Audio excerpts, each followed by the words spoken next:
All right, people, stream number 2 of the day, and this is our big movie review. I'm back with Gal Balaban. Gal, the last time that you and me teamed up was we were talking about Frankenstein and Begonia for Halloween, which was a lot of fun. Those are 2 movies that I really, really enjoyed, both of which made my top 10 of the year so far. I'm still waiting for Marty Supreme. I hopefully will be seeing that the same weekend that I see Avatar: The Way of Water. And now we're here for a movie that, given the fact that part 1 was such a smash hit last year and probably one of the biggest movie events of the decade so far, you know, obviously got nominated for a bunch of Oscars last year based off the very famous stage play, which in and of itself is a prequel of sorts to The Wizard of Oz based off of the novel. Before we get into For Good, because you weren't on the part 1 review with me last year. I reviewed that with Cora. What was your relationship with Wicked? Do you have any knowledge of it going into part 1 last year? Okay, my knowledge of Wicked before watching the movie was that it was a prequel to Wizard of Oz. I had never seen the show. I'd never heard a single song before actually walking into the theater to watch the movie, which I still remember, like I don't know, watching the trailer, because that was last year, right? So I remember like Deadpool and Wolverine played a couple months before, and they played the trailer for it, and I was like, it looks fine. I don't know if I'll watch it in theaters. And I'm watching it in theaters because it was such a big event. And I was really taken aback. I was really wowed by it, and now I have a really strong relationship with it. It's not usually that I've definitely warmed up to musicals. I've never disliked musicals, but I've warmed up to them a lot more in the most recent years. But Wicked, just the first one, blew me away, and Cynthia's performance in particular, but just the direction and the musical numbers and the production value and all of it coming together and being really emotional. I think it definitely Wicked was already such a cultural stamp that I was not a part of until this time last year, as I just said. But I think with the release of that movie and now this one, it's taken on sort of a new life and become even deeper of a cultural moment, not just for theater or music, but also for cinema. I mean, 10 Oscar nominations, like that's no small feat, especially for a franchise film or a fantasy blockbuster. Yeah, it is interesting where, my relationship with Wicked, I go back. I've told the story many, many times. It's my biggest flex around my theater nerd friends is the fact that I'm like, oh, all y'all are, go out of your way to religiously watch theater. Well, guess what? I saw Wicked when it first opened all the way back in 2003. That's right. I was one of the first motherfuckers Like there. I saw it live when it first opened with Kristen Chenoweth and Idina Menzel. That original cast, I absolutely loved it the first time I saw it. It's always been a very, very I have very, very fond memories of that. So Wicked is very, very special for me personally. We had the CD, we listened to all the songs constantly. And now after having watched Wicked for Good, which is famously based off the second part of the play, I had to do that as a transition point, because you know me, I love to do the setup, just with the undercut right there. And I remember when I watched the original play, the first part, that's like all the iconic part. It's like, it's the true like origin flashback there at college. It's like this bitter rivalry that's going to result in this beautiful friendship that we've seen a million times, but done in reverse. That sense of where like, the best friends who then are eventually forced to become enemies because they simply fall on opposite side of the ideological coin. Your Professor X and Magneto's, your Optimus Prime and Megatron's, your Iron Man and Captain America. Like, this is a staple of like masculine based pop culture. So the fact that we get like the feminine version of that, I'm like, oh wow. So like that's even cooler if we get that. And like you get all the iconic songs are in part 1. You get Popular, you get Defying Gravity, which wraps part 1 and of the play and wraps the first movie. All the iconic parts are in part 1. And then I was going and reading the plot summary for part 2, and I remembered, because I was a little bit fuzzier on part 2, because I'm like, for some reason, I can't remember as much. I'm like, I remember that there's obviously, very much pun intended, there's a big witch hunt for Elphaba because the wizard and Madame Morrible have turned Oz against her because she realizes that the wizard is a fraud and doesn't have any real magic and all that. And they're using Glinda as basically their talking piece in order to sound off all this propaganda. Mm-hmm. And so all like the really good real world social commentary is still there. And you have all of the what's it called? And again, it's one of those instances that kind of made this the perfect time to make Wicked, given everything that's going on in the world right now. But then I remembered, I'm like, Oh yeah. They also have part two take place in conjunction with the Wizard of Oz. And Dorothy is a character sort of in part two. And like, so we always knew that the lion cub was gonna grow up to be the cowardly lion, but I'm like, oh yeah, certain characters, which I mentioned also in part one, certain characters from part one do end up becoming the iconic characters that we know from the Wizard of Oz, but the circumstances that cause that to happen, I'm like, oh yeah. See that those are the parts I guess weren't as fuzzy on my memory or that I didn't remember as well. And I guess for good reason, because the thing that I discovered upon, having been immersed in theater nerds for the better part of 2 years is the fact that people do not like the second part of Wicked. They This love is the first part. They're not a big fan of the second part. this is something I didn't know until a couple of days ago. Is like yeah, people have their gripes with the second act, and this movie is very close to that. What I've heard is that most people who saw it think it's better here than in the second act. First of all, I did really enjoy the movie. I have, a lot of issues compared to the first movie, but I did really like it, especially due to the experience of watching it. I think, like I said, it was the first one was such a moment that the anticipation of watching another one just a year later was definitely one of the most exciting movies to come out this year. And my girlfriend is a huge theater person, Wicked super fan. When we got out of the movie, she already told me all the smallest differences between Yep.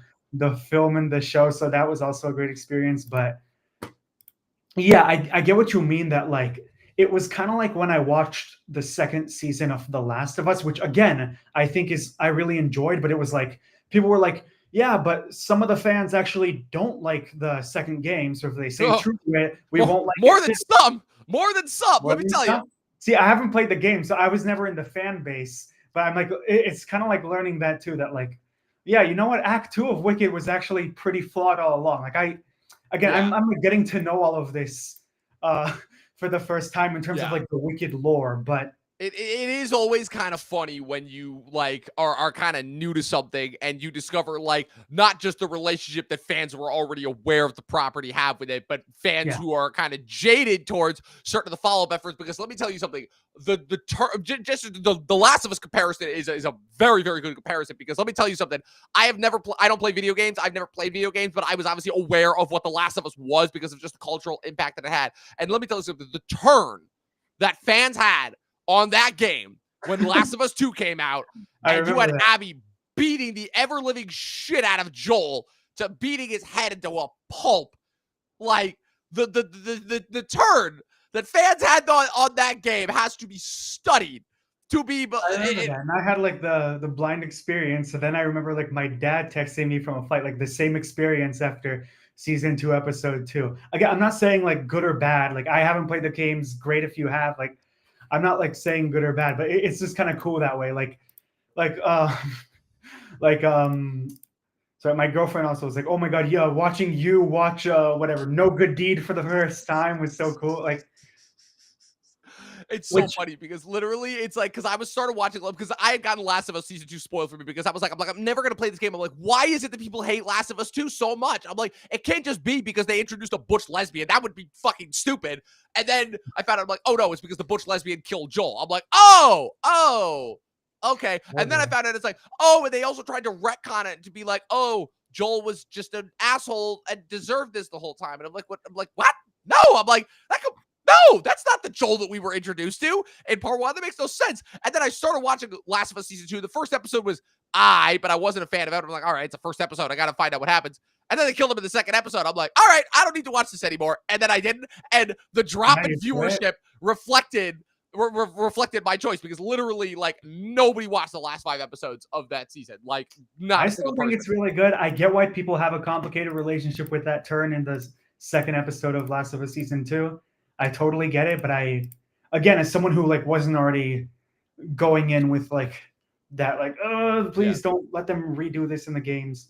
But yeah, Wicked for Good. Yeah, I was about to say, how this ties back into Wicked for Good? How did we go into The Last of Us? It's like well, because again, it's zombies, the point of animals. comparison works. It's because the initial thing is beloved, and then the sequel property made fans turn on it so badly. And while I will say that I'm not seeing that kind of a reaction to this movie because I do still see it's extreme, but like there are there are people who are coming out still in this movie's defense, but I mean, regardless of whether you like this movie or not, like, you do have to admit that it does feel a little bit like a step down from part one, which was It this is. massive I epic think cultural moment.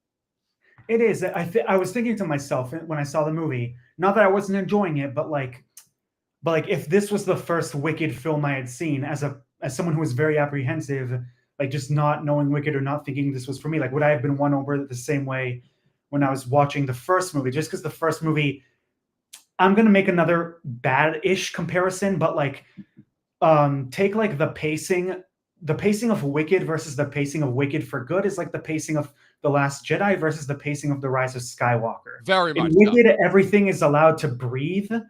Like even the cinematography and the editing, you feel like everything's breathing. And here things are going like really, really quick. I feel like the movie could have used a few more minutes at I least. agree. And again, like when you have to create that movie is a little more like we're just hanging out at the school, developing our relationships, building the world. I'm not saying that's inherently a bad thing, but it does undercut a lot of the scale and a lot of the groundbreakingness of the first movie. That said, I still think a lot of the visual effects are really great, particularly in the no good deed scene that I mentioned earlier. Cynthia Erivo is still really good. I think, contrary to the last movie, in which I think she stole the show, I think Ariana Grande maybe even outdoes her in this one because she has some really great moments, but maybe up for debate. I think they're both excellent. It's not like a huge Well, I disparity. mean, And that goes Jonathan back Bailey gets to to shine a lot here too. yeah, well, I mean, that goes back to the stage play because that's just how the story inherently works. Yeah, Part yeah. one is Elphaba, and part two is focused on Glinda because even I though think she's even Elphaba obviously is still the main character of the story, part two very much focuses on Glinda and how she's being used as a puppet for the right, wizard and kind of right, her right. conflict with having to carry out this heinous deed in for the sake of like keeping things status quo, which well we all see how that goes. Yeah, I think it's even all the way down to like in this movie, Ariana Grande gets top billing while Erivo did in the first one. Um, which again, like I still felt like they were pretty much equal parts. Yeah. But I think Well, stop definitely the this Oscars movie's from committing strength more category is fraud in order to get Ariana the win, but they'll probably try that. I'm one. So first of all, I think the performances are really good, and a lot of the movie still rests on their bond, like that push and pull they have from each other. Glinda does make some choices that I'm not a fan yeah. of, but at the same time, like Ariana does make us feel for her in some critical scenes. Like, and Goldblum, I think was also really. I'm gonna do the pun. Whatever, he was wonderful in this movie. Um, that scene also I think was like a showstopper, and I thought that was really good. That said, I think there are like some big emotional moments that are really rushed past, or you want to sit in a bit more, especially because I think once you get to the Wizard of Oz part, which is the part in the musical where they're trying to be concurrently with the Wizard of Oz, and they're trying to Yeah. like make you feel like you're watching that movie from the other POV, but like going through it quickly because that's like an hour and 40-minute movie. But this is only like an hour of the movie, right? So you definitely rush past a couple of things, like Yeah. especially a scene where they're in the aftermath of the first Oz scene of The Wizard of Oz. That for me is like the weakest scene in the whole Yeah. movie. Um, And what's funny is that was the section that I was looking forward to the most was seeing because I'm like, because it was already like they were already bending over backwards in order to try and like make sure that they were getting the moments exactly right so that they could time like certain things that needed to happen within the stage play when they happen so that they can happen concurrently with the Wizard of Oz. So that'd be like, okay, we know that Dorothy's going to leave Munchkin Land and go down the Yellow Brick Road at this point. We need to get this character into this point so that Dorothy can meet them. We need to get this character into this point so that they can meet them. And it's like they really, really are bending over backwards in order to try and make sure that everything kind of happens concurrently. And they very much kind of sort of the last act of Prisoner of Azkaban as well, when Harry and Hermione use the time oh, turner that's a and go good back in time, and comparison. they're trying to make sure that certain Everything things has to happen the line way up. they're supposed. Yeah, exactly. It very much reminded me of That's a that. good comparison. But it felt a lot sloppier here because it's like, wow, it's like you mean to tell me that Fiyero gets his ass beaten and Elphaba tries to perform the spell to save his life and turn him into the Scarecrow, and that all is supposed to happen within the first 10 minutes after Dorothy leaves from Munchkin Land after she first lands. Like you gotta get your timing really impeccable there, Yeah, so now is the spoiler territory. Yeah, yeah, I did not realize that like those characters were gonna become who they were. right. Definitely, I think for me at least, it definitely enriches the material of the first film, because like you see more of everyone's perspective, and you get an origin for literally everybody. The CG, not CGI. Sorry, I keep saying CGI, but I don't think it was CGI. The costume on Ethan Slater, it was funny. It That's was, all I'm yeah, saying. and I want to talk about Ethan Slater for a second, because let me tell you something. The journey that I have been on with this guy in the last years, I didn't know who he was going into Wicked Part 1. Like, Yeah, I me was just like, neither. okay, he's just like, that's just Dude, who him they and cast in Gen slot. V. Well, so I knew who Jonathan Bailey was, because Jonathan Bailey I'd seen in Jurassic World, and I knew he'd already gotten an Emmy nomination for that Fellow Travelers, yeah, right? yeah, that show that he was on with Matt Bomer, all of that. I haven't seen that, But heard his stuff. but in the course of the last year, since Wicked Part 1 came out, this dude was convinced by Ariana to cheat on it and leave his wife with her, and then was dumped by him, and then was dumped by her, to then going on to play the real villain in Gen V, the twist surprise villain. I'm sorry, I actually really enjoyed that performance in Gen Episodes V. with Hamish Linklater just absolutely knocking out of the park, chewing scenery. We find out that, oh, Hamish Linklater is just a puppet body that's being used by Ethan Slater, who's the real villain this whole time, and then also screws up any chance they have of like actually being like the most powerful villain in the show, and then gets blown up like every other villain on that show. To now, we see him again as Bach. I now have this relationship with him where I'm like, I feel bad for the character of Bach. I don't feel bad for Ethan Slater, but it's one of those things where it's like they're almost trying to map out like the audience's ire against the actor onto the character, who again, up until this point, is the only sin that he's committed is trying to be a nice, decent guy to Elphaba's sister Nessa Rose, who's bound in a wheelchair after Glinda basically completely overlooked him. And as a result of that, he is permanently like imprisoned in Munchkin Land and not allowed to leave. And then when he finally stands up to Nessa Rose and being like, yeah, I'm leaving you, you crazy bitch, she performs a spell that shrinks his heart and almost kills him, forcing Elphaba to turn him into the Tin Man to save his life. And like, I was like, that's how it happened. I'm like, I vaguely remember that's how it happened in the play, but they're not going to do that in the movie. And they did exactly that. And I was like, wow. Wow. Like, I'm like, I'm not saying that Nessa Rose was like a terrible character in the first part, but like, she was like barely there. And it's like the whole thing of it's like, okay, like, You got a little clingy. yeah, sure, being a little clingy, like I get it. Like, okay, you're bound in a wheelchair. Like, okay, yeah, you're desperate for a guy, but like what they do with her in part 2, I'm like, are you kidding me? Like, we're reverting back to this. Like, these are the types of stereotypes that women have been trying to break for more than 20 years, and you're gonna revert back to this? That was my first problem. And then, dude, I don't know about this, but when Madame Morrible conjures up the tornado that brings Dorothy's house there, and then the way that they filmed that house landed on her. First of all, bitch, you're in a wheelchair. It was like an epic, cyclone is America's Funniest Home Videos. Literally, it was that. I was like, you're out in Munchkin Land in the middle of a goddamn hurricane. You see the tornado. You can't walk. What are you doing? Like, what, did you think the magic shoes were going to let you fly away from this? That's not how physics work. And then when the house landed on her and killed her, I was laughing. Like, I was audibly guffawing so hard that, like, it was like a residual effect of where the dude sitting next to me ended up laughing. But I couldn't tell if they were laughing because what I was actually funny or because I was just laughing as a result of it. It was so ridiculous. Like, and the way it was done. I don't know if it was your audience. My audience, for some reason, like, I get like clapping in a musical movie when like the music scene ends, or like, but I don't know, for some reason, for whatever reason, when the house fell on her, everyone clapped. Like when Dorothy came out, they clapped again. That I get, because like Dorothy, Wizard of Oz, whoa, fan service.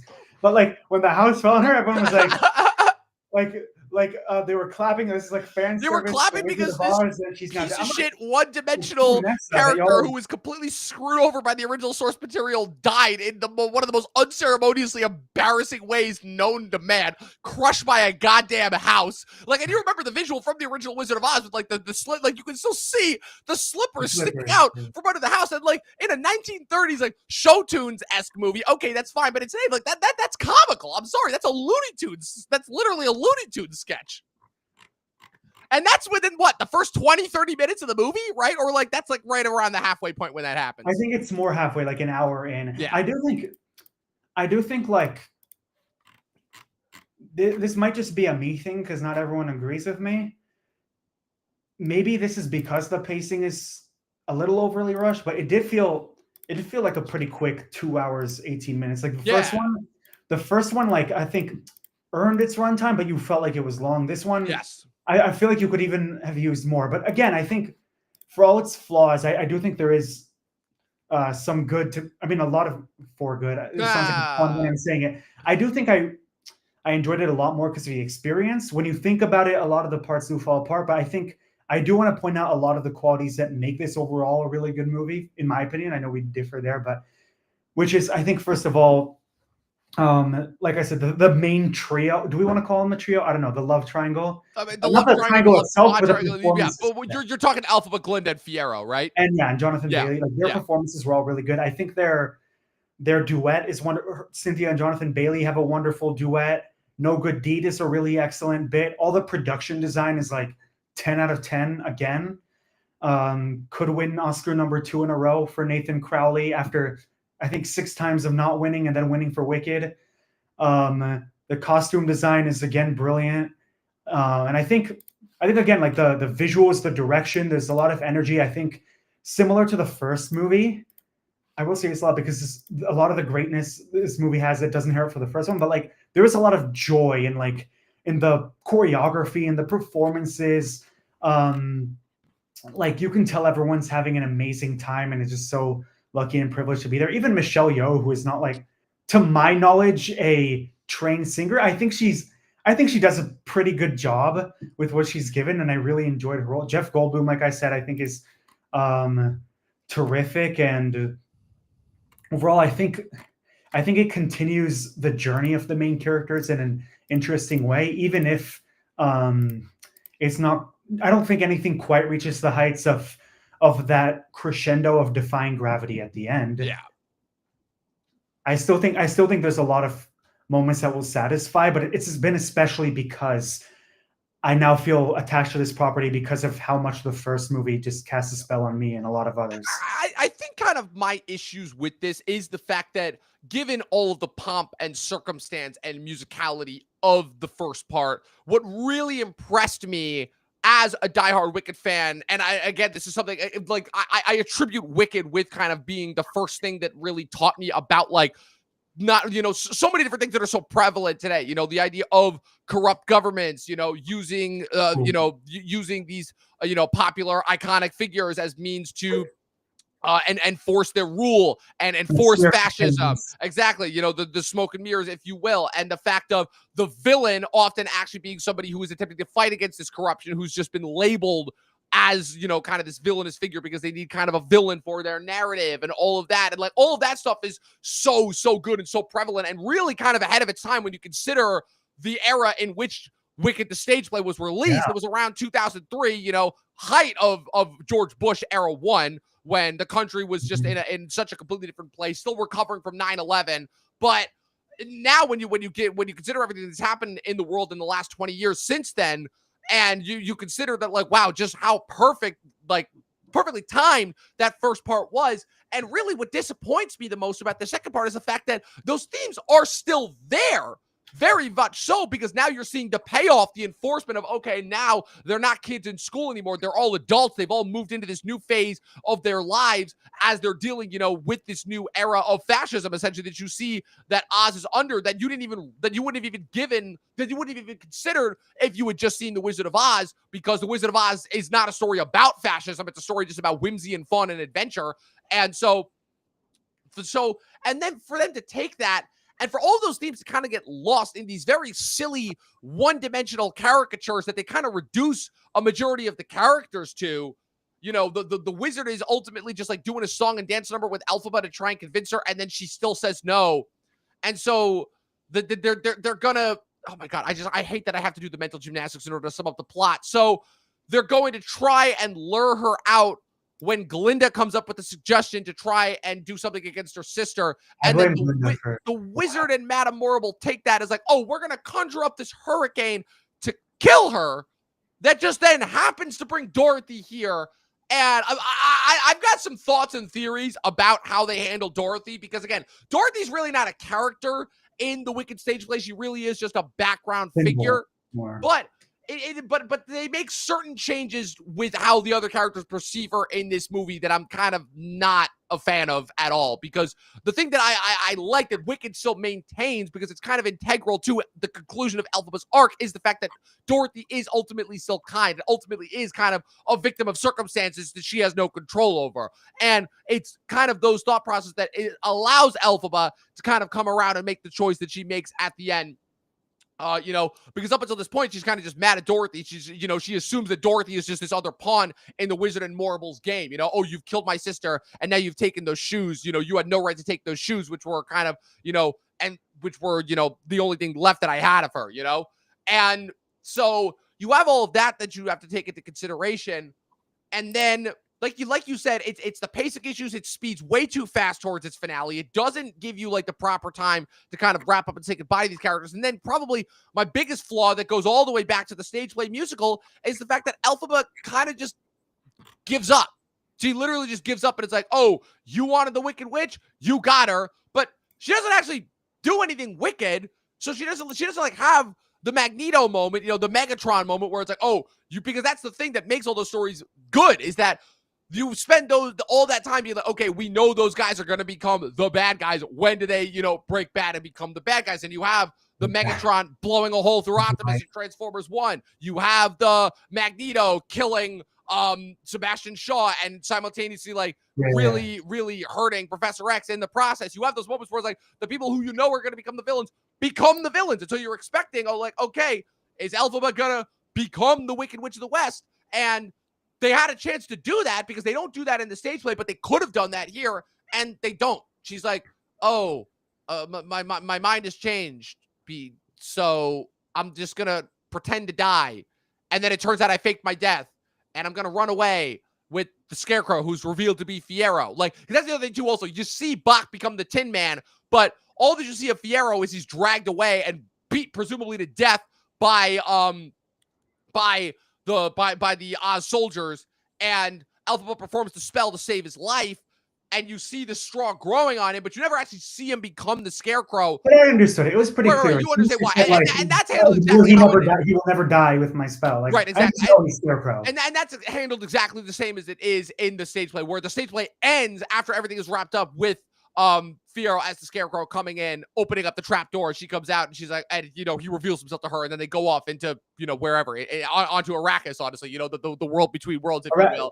Jonathan Bailey will return in Dune Part 3. Literally, and it's like, and now they're like, oh, we may be exploring other properties, with Wicked, because there are other Wicked books that were written afterwards. But it's like, I'm sorry, after this one, I'm like, I have no interest in returning to Oz. I'm like, I've spent enough time in Oz. I'm like, unless you're gonna do a modern interpretation of Dorothy's return to Oz from the 80s, that I'd be interested in. But everything else, I'm like, I don't know. As far as the whole Elphaba Glinda story, I'm kind of finished with that. Especially with how weak the finale was, where the other big twist is the fact that, the dude who Elphaba's mother, because famously it's revealed in the first part that Elphaba's father was not, that Nessa Rose's father was not Elphaba's father. Elphaba's mother, cheated with some random dashing stranger who came to town. That's, of course, revealed to be the wizard, which, again, I feel like anybody with two eyes and a brain could have figured that out. Being like, the kind of like, okay, that really didn't do much for... Yeah, it's like, anything. okay. It was kind of like, it was very quick.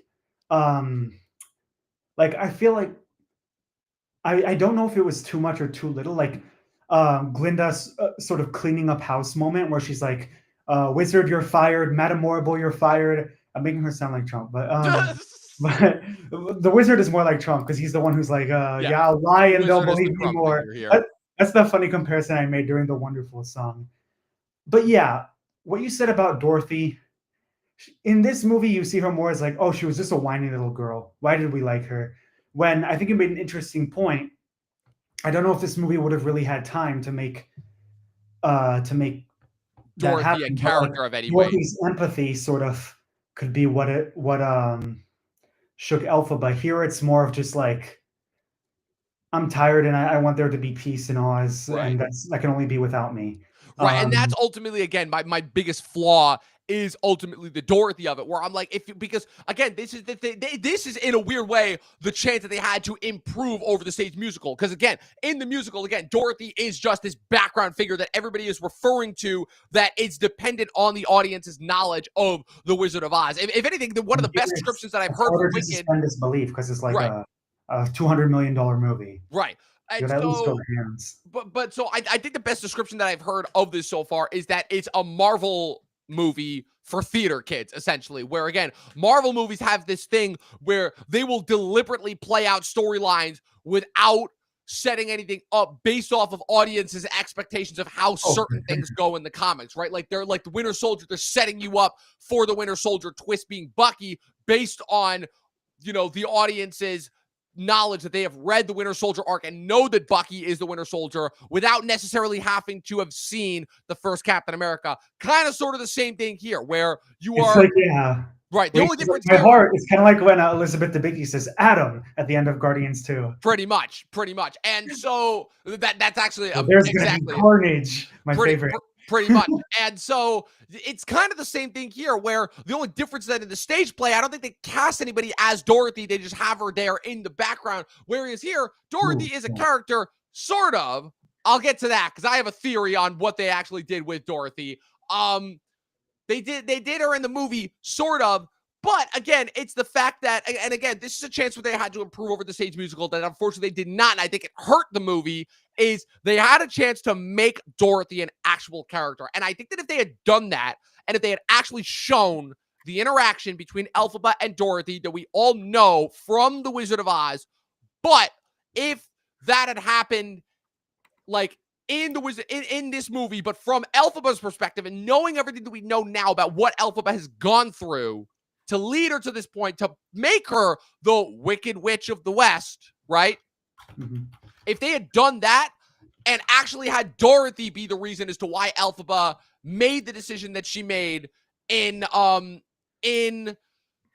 what's it called? It made, that caused Elphaba to make the decision to have the bucket of water thrown over her. I think that would have made it infinitely better. But the fact of the matter is the fact that they do exactly the same thing that they did in the stage play. They have Dorothy in the shadows as a figure throwing water over her and supposedly melting her.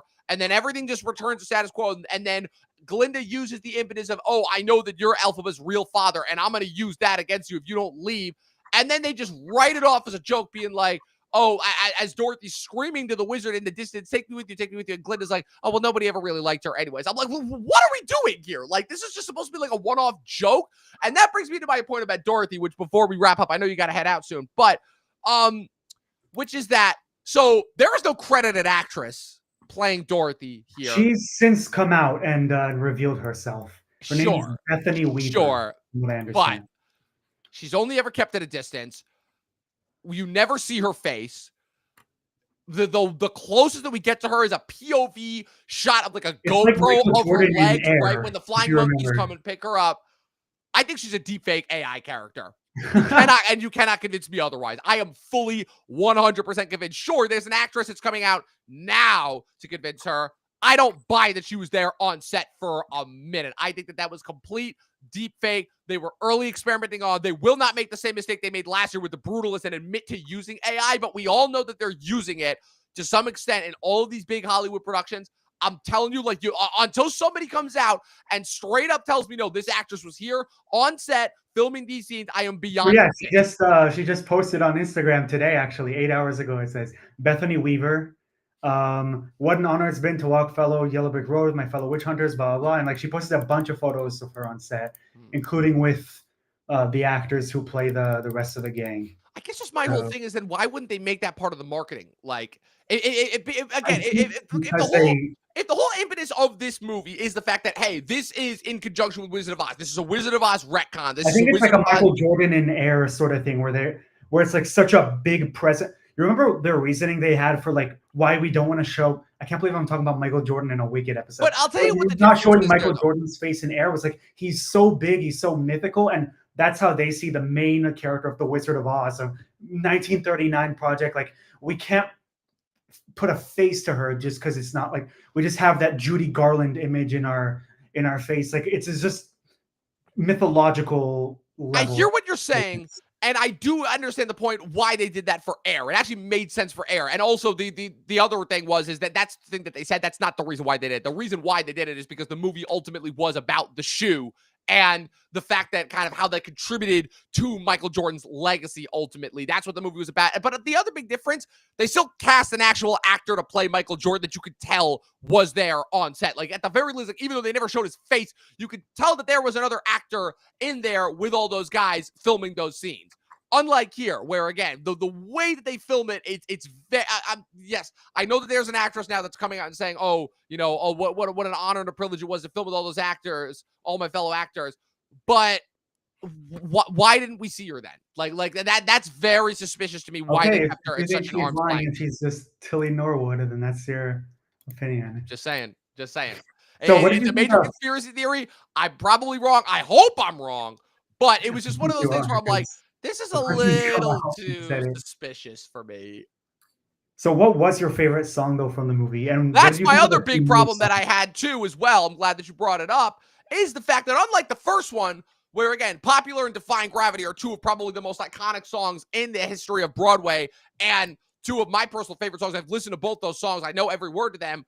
Man, I could not tell you a single one of these fucking songs. Because not to mention they added more songs. The other people's issue with is that just the first one has the stronger numbers according to that. Right. No, yeah, that's the thing. All the big popular numbers are in part one because they're all in the first half of the play. And on top of the fact that this part two does not have really any iconic songs other than the Burn the Witch and the, no good deed goes unpunished. It's not just that. It's the fact that they've added more songs now that weren't in the original stage play. So it just feels like just a nonstop cacophony of songs that just blend into one another. And they're just so generic that I'm just like bored to tears just waiting for the next part to happen. They don't have the oomph. They don't have the pop. They don't have the character development that the songs in the first one did. Like even besides Popular and Defying Gravity, like when Jonathan Bailey is performing Dancing Through Life, like you remember that stands out to you. That is iconic. Here, other than No Good Deed, it's not even just the fact that the songs don't stand out and there's nothing like kind of signature about them. It's the fact that the performances that go into them, they just feel lazier.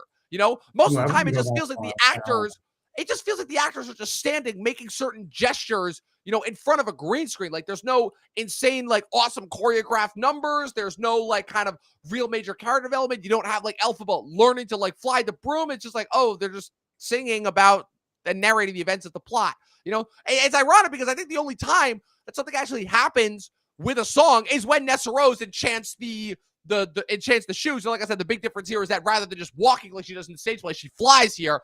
But that's really like the only thing that really stood out other than No Good Deed, which was a very, very visually powerful number that gets completely undercut by the fact that she changes her mind the minute that she meets Dorothy without actually seeing Dorothy's standpoint. So. Interesting. Yeah. I was about to say, retort, please. Retort. Anyway, my other question for you is, do you think, so we know that critically it's not as well received as the first. Some people are more lukewarm to this movie as the first. That said, it still made a lot of money. It made it's still this cultural moment. It's still one of the most talked about movies this year. Do you think it is still getting nominated for Best Picture? So, I think yes, because of the hype train of the first one being the hype train definitely and helped. Universal putting everything into this, and probably like costume design, production design, makeup, like that's all a lock. Visual effects probably original song probably won. I'm not worried. Like I think it'll get enough. I think it's like a Frankenstein situation where I'm not comparing the quality or anything. I know you like that movie a lot more, but I'm saying like that it'll get into so many of the technical standpoints that it's such a likely pick for Best Picture as well. Right. I'm not sure if Cynthia's getting in again. Ariana probably is getting nominated. Ariana's absolutely getting nominated. My thing is, so unfortunately the score is not getting nominated, but the score I don't think for the first one got nominated also because it wasn't an original score. It was nominated the first one. It was? Yeah. Okay. John Powell and Stephen Schwartz, which I think surprised everyone because it's an adapted score, but either way, it's like I'm sorry, but if they nominate this movie's score, but they didn't nominate Dune 2's score last year, that the Oscars are full of shit because it would Dune be the exact 2 same reasoning as far as like, oh, it's a sequel, so they can't nominate it for score. I'm like, okay, whatever. But like that just pissed me off about Dune last year. But so yes, it will get nominated for all the technicals.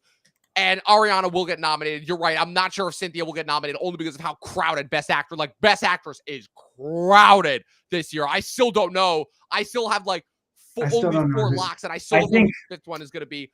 But whether that will push this to a Best Picture nomination, yes, it will likely get nominated. But let me put it this way.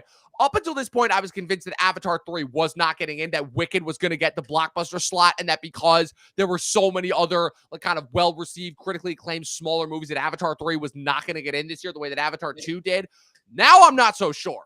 Now I'm convinced that we could see another 2022, 2024, 2023 situation of the last couple of years where, again, we get the 2 blockbusters that get in, and Avatar 3 is the second blockbuster aside from Wicked that gets in. They've been a lot more lenient. I think Mad Max Fury Road and Black Panther definitely like paved the way for the Best Picture category to be so much more lenient towards blockbusters. Like last year, there wasn't just Wicked; it was Dune 2. And right, last year was Wicked, Dune 2.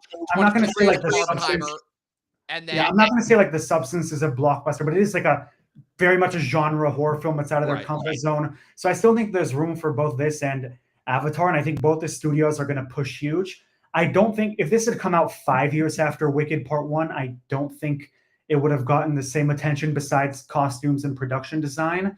I think it's like part of the hype train, and part of Universal understands the strength that this property has now in the industry. I don't think that's necessarily a bad thing. I just think that like that's why it'll probably be immune to the lukewarm reception because of the studio push. Yeah, I agree. I agree with that entirely. I think it's going to get all of the Oscar nominations that people say that it is going to. Maybe not 10, probably still 6 or 7. Yeah, I don't see 10, but definitely 6 or 7 for sure. And it will get nominated for visuals as well. I think. Yeah, I think I think that's good.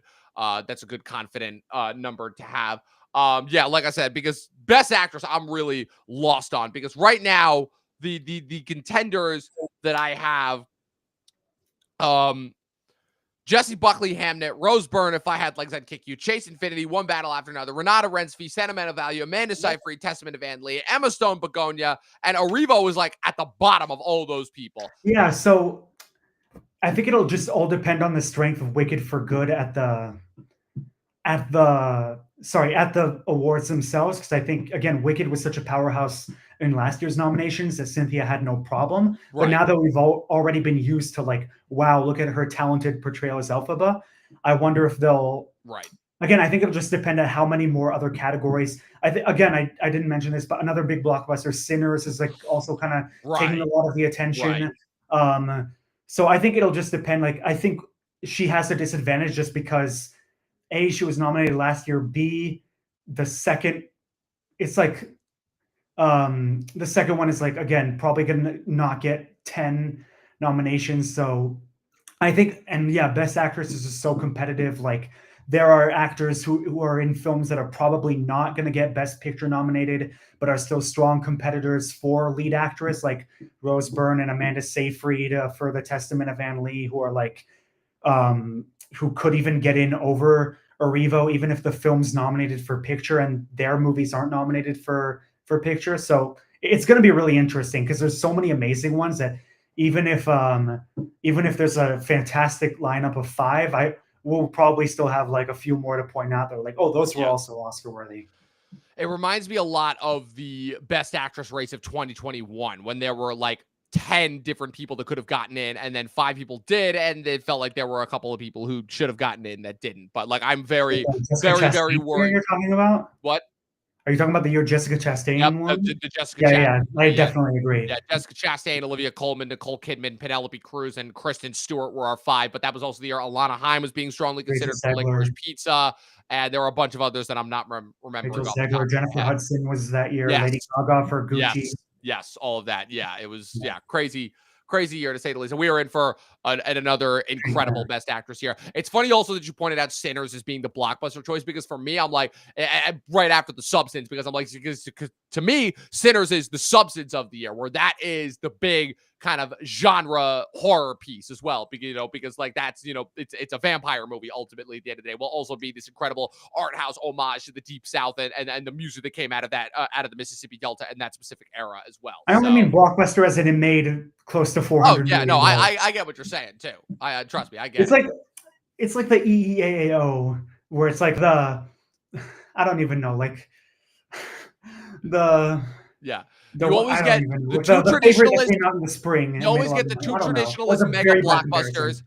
I and then apologize for the the small comparison. art house movie that then ends up becoming a blockbuster based off of how much money it makes. That usually I comes out wouldn't to call it our house. It costs like 150 million. yeah, No, I know, but like art house in comparison to like okay, sorry, art house is the wrong word to use. More auteurist in comparison to like you guys. tourist. Thank Yeah, you. That's why I made the comparison. that's the word It that I'm wasn't a looking very for. good one anyway. Yeah. So with all that being said, what are your final thoughts and star rating for Wicked for Good? Okay. I'll say 7.5 out of 10, maybe 8, just for the theater experience of the anticipation, mostly paying off because of the great numbers and visuals and theatrical experience. I think it has to be seen in the theater to be experienced to its fullest, um, or else like maybe you'd be seeing it a little more, I guess, for its flaws. Like definitely when you're seeing it on such a big screen, like a lot of the good and the spectacle shines more, which I think is a good thing. Like I don't apologize for having a good experience with this movie, but I understand that there's its flaws, that it is a lot more rushed, and could have. It's much shorter than the first movie, but I don't think it needed to be, just because there's a lot that it wants to fit in. Yeah, yeah, definitely, absolutely. My thoughts and processes. Yeah, my final thoughts, if my brain can process words right now, is that yeah, it's coming off of a very very beloved part one. I'll be interested to see movie people's reaction to this as opposed to theater nerds, but I think that I'm already starting to see the cracks because I feel like a lot of people are not responding as positively to this one as the first one. My thoughts and processes are it reminded me of everything that I had forgotten about or maybe blocked out of my mind because, again, I was 6 when I saw the original stage play, and it reminded me of how weak the second part is. Ultimately, whatever good comes out of this movie is buried under the massive amount of plot contrivances, the rushed pacing, the excessive amount of songs, and the fact that it kind of just ends on a whimper. The narrative end of this story, it's ultimately too weak for it to measure up to the sum of its parts. So for that reason, I got to give it 2 out of 5 stars, unfortunately, because I just came out of this just Okay, not enjoying it as much as the first one. So I see. yeah. So with that being said, Kyle, thank you for joining me once again for this review of Wicked for Good. Where can the good people follow you on the interwebs? Well, I'm on Film Toppings on Instagram, where I'm most active, as well as here on YouTube, which I assume is where you're watching this. And yeah, thank you again for having me. And yeah, I was thinking of a wicked pun, but it my mind went blank. So that's It all I have to happens. say. It's you got to just go for it when you're in the zone This and you're review talking has about it, and changed it me just for good. I don't yeah, know. and The worst it pun just I could comes think up of. naturally. That's how you got to do it. But like I said in the lost recap is section of this episode as well. If you're listening to it on Spotify, if you're watching this on YouTube, Talkin TV merch, it's officially available. The link to the website will be available in my bio. Follow me with everything going on at Movie Nerd Reviews across all platforms, at Official Talkin TV Podcast across all platforms. And as always, people, 12 seasons in a short film, and we'll see you guys next time.